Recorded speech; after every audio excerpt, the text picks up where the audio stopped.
Hey, welcome back.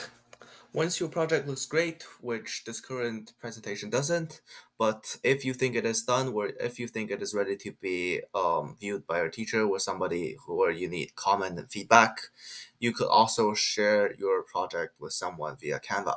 And in this video, we'll be exploring and covering how to collaborate with people real time on Canva to export your designs and how to export your designs in the right format.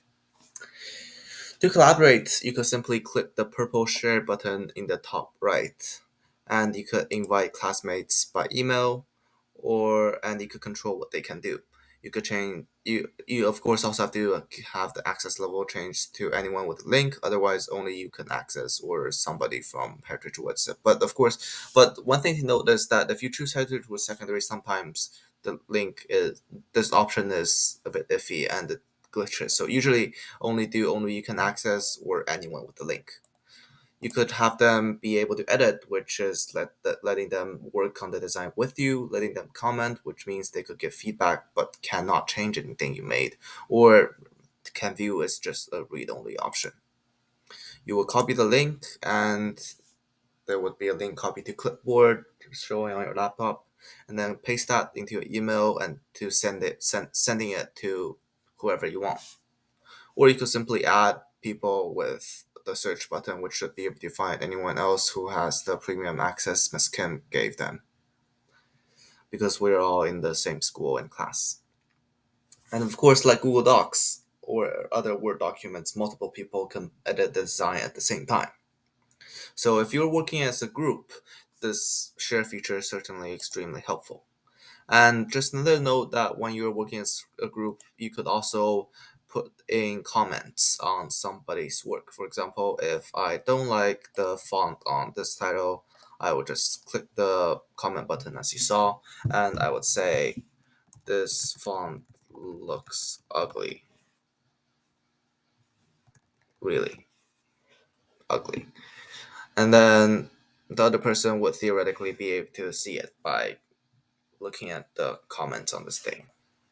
And they will hopefully change it accordingly or discuss with you why the font is ugly and why they shouldn't, why they want to keep the font or some other things like that. And when you're ready to turn in or present your project, you could click share again, and under here you will have the feature of downloading. Um, Generally, the other buttons aren't particularly useful, except for maybe print and creating a public view link. But download is by far the most useful button because you will be able to download this into any format, such as PDF, standard printing, and very self-explanatory formats with labels in them.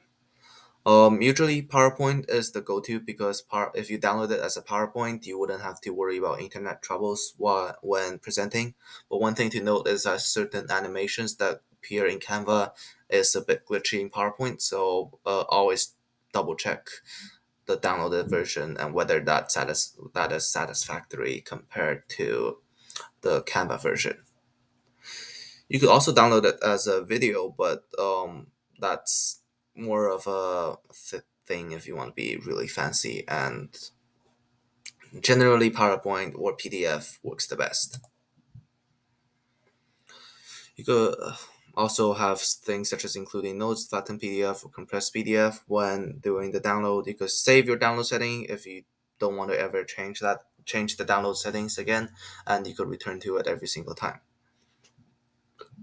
And of course, if you're sharing a link with your teacher, uh, you should always make sure that the link works so that the teacher doesn't get really frustrated and you lose marks.